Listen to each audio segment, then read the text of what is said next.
Hi, I titled my PowerPoint Components of a Good School based off the article I read, which is Article 12, and that's called What Makes a Good School. The authors are Joan Lipsitz and Terry West.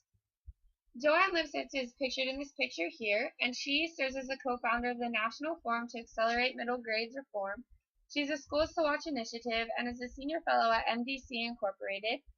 The one that's not pictured is Terry West, and she serves as a senior program officer at the Academy for Educational Development. In the beginning of this article, they mentioned that in order to achieve having a great school, there needs to be a great vision, one that is practical and has a plan for carrying out what they hope to achieve at some point. There was many main points that went into this, and I picked out some that I thought to be most important. The first one that I chose was high standards.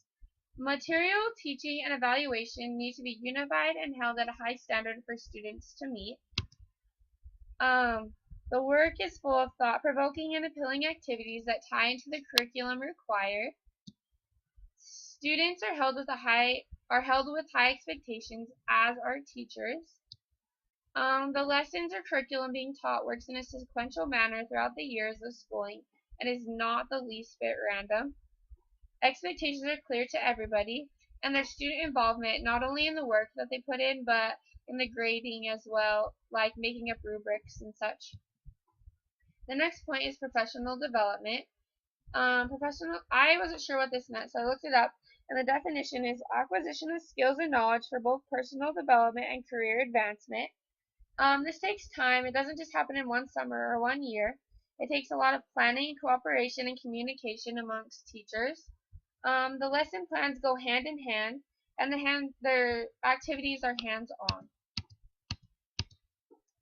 The next point is assist development, and that is going above and beyond what the school provides as services, meaning not just like social services, but the teacher has a good bond, or all teachers have good bonds with all the students, and there's genuine affection and care.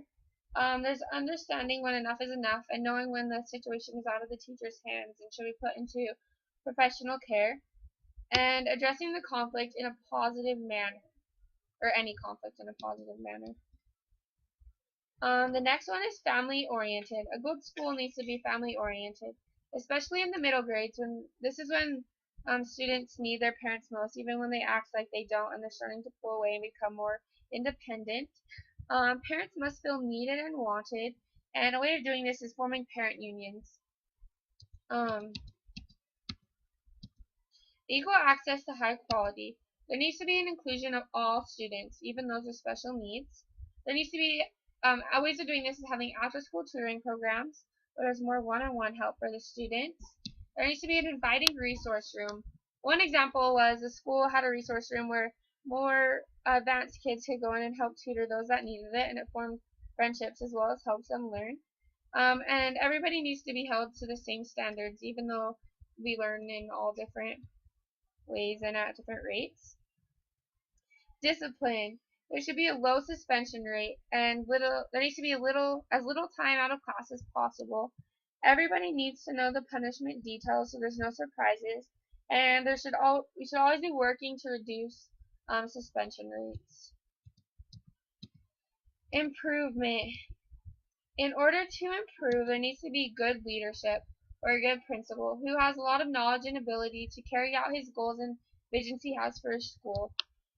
Also, he needs to be well organized, and he needs to include everybody in the solution so they all feel important to know what's going on. And the final one that I chose was responsibility. They need to take responsibility for the mess ups and not blame them on others. Look at test scores and plan improvement strategies. So always be getting better and always looking to meet the goals that they have planned.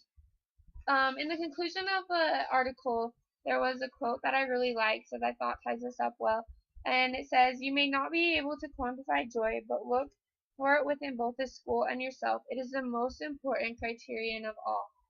And I believe that all these points are very necessary, but I feel like joy is the most important, because if we're all happy and working together, then that is when we learn the most.